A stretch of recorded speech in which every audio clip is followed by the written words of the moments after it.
हाँ, ये रिंग अच्छी है, बीवी को पसंद भी आ जाएगी। अरे यस सर, आपकी चॉइस बहुत अच्छी है और ये डिजाइन भी नया है। डिजाइन नया है वो तो ठीक है, लेकिन सोने की प्योरिटी का प्रूफ कहाँ मिलेगा?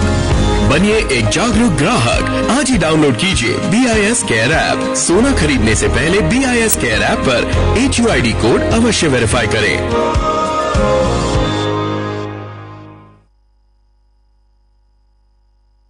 किसान भाइयों, आज की पंचायत इसलिए बुलाई है ताकि आपको किसान क्रेडिट कार्ड की जानकारी दी जा सके। इसके बहुत सारे फायदे हैं। इस नई किसान क्रेडिट कार्ड योजना से बैंक के चक्कर नहीं काटने पड़ेंगे। पर सरपंच जी, इसमें तो बहुत लिखा पढ़ी करनी पड़ेगी। अरे नहीं, बस एक बार की आसान सी लिखा पढ़ी से ये कार्ड पूरे 5 साल के लिए बन जाता है और तुम अपने किसान क्रेडिट कार्ड से नजदीकी ATM, POS मशीन या अपने मोबाइल से ही पैसों का लेन देन कर सकते हो। नाबार्ड के 42वें स्थापना दिवस पर नाबार्ड हरियाणा द्वारा जन जागरूकता अभियान। चल पड़े हैं गाँव, चल पड़ा इंडिया।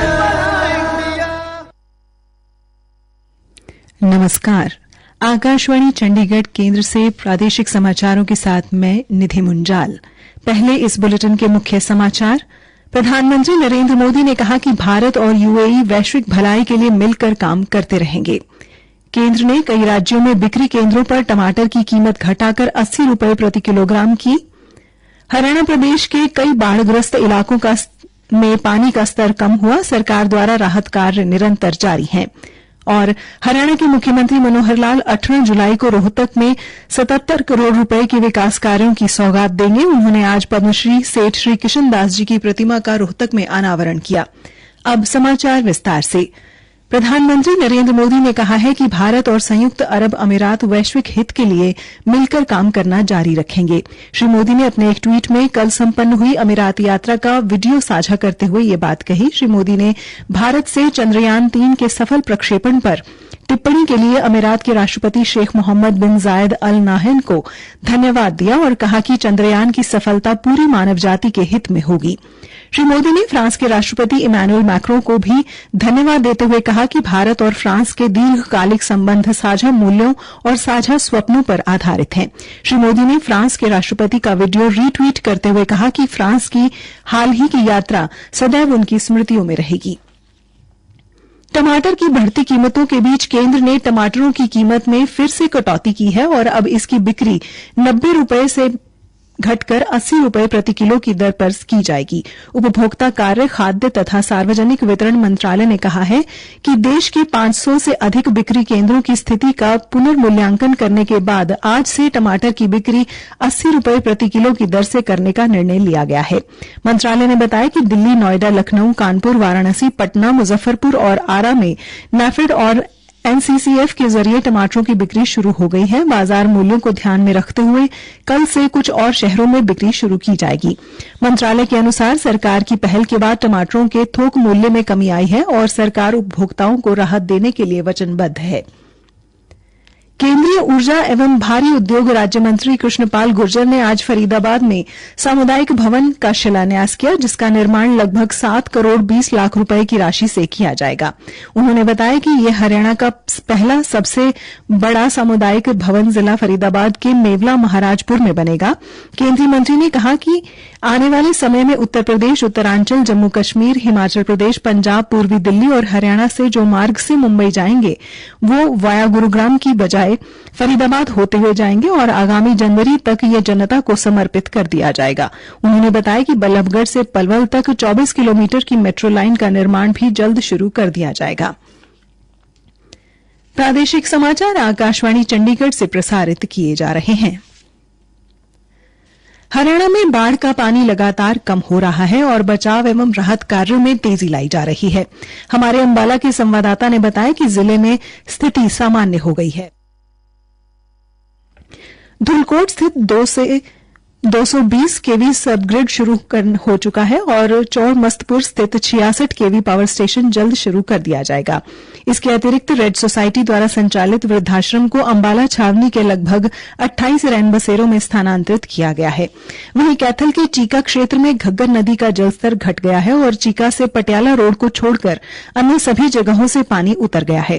अभी भी सीमा पर बसे गूला व चीका और समाना के गांवों में पानी भरा है। राष्ट्रीय आपदा मोचन बल व नागरिक सुरक्षा तथा स्वयं सेवा संस्थाएं पानी में फंसे लोगों की सहायता कर रही हैं। वहीं स्वास्थ्य विभाग ने 55 गांवों में स्वास्थ्य दल तैनात किए हैं। फरीदाबाद में हरियाणा के परिवहन मंत्री मूलचंद शर्मा, पृथला विधायक नयनपाल रावत तथा पलवल के विधायक दीपक मंगला ने आज बल्लभगढ़ से यमुना नदी के तटीय क्षेत्रों में बाढ़ग्रस्त इलाकों का जायजा लिया।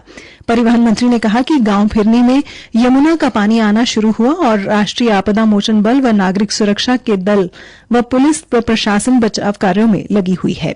कुरुक्षेत्र में कई जगहों पर भोजन, पानी और दवाइयों की सामग्री पहुंचाने का काम तेजी से चल रहा है। आज कुरुक्षेत्र सांसद नायब सिंह सैनी ने कई बाढ़ग्रस्त जगहों का जायजा लिया और निर्देश दिए कि जल्द से जल्द मूलभूत सुविधाएं बहाल की जाएं। उधर पलवल जिले में यमुना नदी से लगते गांवों में बाढ़ का पानी आने से फसलों का काफी नुकसान हुआ है। पलवल विधायक दीपक मंगला तथा हरियाणा सिंचाई विभाग के मुख्य अभियंता संदीप तनेजा ने आज जिले में बाढ़ग्रस्त इलाकों का जायजा लिया और लोगों को आश्वासन देते हुए कहा कि उनकी हर संभव मदद की जाएगी। पलवल के गांव गुरवाड़ी में सिंचाई विभाग की मदद से मिट्टी के कट्टों को बांध लगाकर गांव में पानी को आने से रोक दिया गया। सिरसा जिला प्रशासन द्वारा घग्गर नदी के साथ लगते 49 गांवों में 24 घंटे निगरानी के लिए अधिकारियों व कर्मचारियों की ड्यूटी निर्धारित की गई है और साथ ही संबंधित गांवों के सरपंच व ग्रामीण भी इसमें सहयोग देंगे। उपायुक्त पार्थ गुप्ता ने बताया कि यदि घग्गर में कहीं भी जल रिसाव की जानकारी मिलती है तो नागरिक जिला बाढ़ नियंत्रण कक्ष में टेलीफोन नंबर 01666 248882 पर सूचित कर सकते हैं। जिला प्रशासन द्वारा घग्गर नदी के साथ लगते उपमंडल कालांवाली, सिरसा और एलनाबाद में 49 संवेदनशील गांवों को चिन्हित किया गया है। करनाल के इंद्री और घरोंडा हलके के कुछ गांवों में ट्यूबवेल से पानी की सप्लाई शुरू कर दी गई है। उपायुक्त अनीश यादव के निर्देश पर जन स्वास्थ्य अभियांत्रिकी विभाग ने बाढ़ में डूबे ट्यूबवेलों को ठीक करवाकर सप्लाई शुरू कर दी है। हरियाणा के मुख्यमंत्री मनोहर लाल ने कहा कि पद्मश्री से सम्मानित सेठ श्री कृष्णदास जी ने अपने जीवन में समाज सेवा के लिए जो कार्य किया वे अन्य राजनेताओं के लिए भी प्रेरणादायी है। सेठ श्री कृष्णदास जी ने गरीबों व जरूरतमंदों की भलाई करके ये दिखाया है कि समाज सेवा भी राजनीति का हिस्सा हो सकती है। मुख्यमंत्री आज रोहतक में पद्मश्री से सम्मानित सेठ श्री कृष्णदास जी की प्रतिमा का अनावरण कर रहे थे और अपने संबोधन में उन्होंने कहा कि सेठ श्री कृष्णदास जी ने अपना राजनीतिक सफर वर्ष 1961 से रोहतक की धरती से ही शुरू किया था। उनके देहांत के बाद उनकी प्रतिमा स्थापित करने की मांग थी और नगर निगम से प्रस्ताव पारित करवाकर प्रतिमा स्थापित करने के निर्देश दिए और आज प्रतिमा का अनावरण करने का ये अवसर मिला है। मुख्यमंत्री ने कहा कि 18 जुलाई को प्रदेशवासियों को विकास कार्यों की सौगात दी जाएगी। इनमें रोहतक की भी 16 परियोजनाओं का उद्घाटन व शिलान्यास किया जाएगा। इन परियोजनाओं पर लगभग 77 करोड़ रुपए की लागत आएगी। इन कार्यों में रोहतक की सीवरेज व्यवस्था, 10 करोड़ रुपए की लागत से पंपिंग स्टेशन इत्यादि की व्यवस्था ठीक करने के कार्यों का शिलान्यास होगा। मेडिकल कॉलेज में किडनी स्टोन के इलाज के लिए 4 करोड़ रुपए की लागत से नई ESWUL मशीन लगाई जाएगी, जिसका उद्घाटन भी किया जाएगा। 3 करोड़ रुपए की लागत से 33 kV सब स्टेशन, 3.25 करोड़ रुपए की लागत से women child one stop centre की बिल्डिंग का भी शिलान्यास किया जाएगा। हरियाणा के श्रम मंत्री अनूप धानक ने बताया कि लगभग 45 करोड़ रुपए की लागत से उकलाना भूना मुख्य मार्ग पर 3 लेन 10.5 मीटर चौड़ा रेलवे ओवरब्रिज का निर्माण किया जाएगा। ओवरब्रिज बनाने से प्रोजेक्ट के टेंडर हो चुके हैं और टेंडर प्रक्रिया पूरी होते जल्द ही निर्माण कार्य भी शुरू कर दिया जाएगा, जिससे क्षेत्र के लोगों को वर्षों पुरानी मांग को पूरा कर दिया जाएगा। श्रम मंत्री ने बताया कि इस रेलवे ओवरब्रिज की कुल लंबाई 1132 मीटर होगी और कुल 23 पिलर लगाए जाएंगे। इस रेलवे ओवरब्रिज के बनने में चंडीगढ़ सिरसा मुख्य मार्ग पर रेलवे क्रॉसिंग पर लगने वाले जाम से स्थायी मुक्ति मिलेगी। आज होडल में 1 करोड़ 88 लाख रुपए की लागत से गांव लोहीना से सिवली व सिवली से सराय तक सड़क निर्माण कार्यों का शुभारंभ होडल के विधायक जगदीश नायर ने किया। श्री नायर ने कहा कि मुख्यमंत्री मनोहर लाल ने होडल विधानसभा क्षेत्र के सड़क निर्माण के लिए 25 करोड़ रुपए की राशि प्रदान की है। इसी क्रम में 2 सड़कों के निर्माण कार्य शुरू कर दिए गए हैं। अंत में मुख्य समाचार एक बार फिर।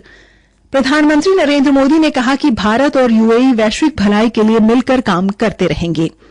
केंद्र ने कई राज्यों में बिक्री केंद्रों पर टमाटर की कीमत घटाकर 80 रुपए प्रति किलोग्राम की और हरियाणा प्रदेश में कई बाढ़ग्रस्त इलाकों पर पानी का स्तर कम हुआ, सरकार द्वारा राहत कार्य निरंतर जारी है। इसी के साथ ये समाचार बुलेटिन समाप्त हुआ।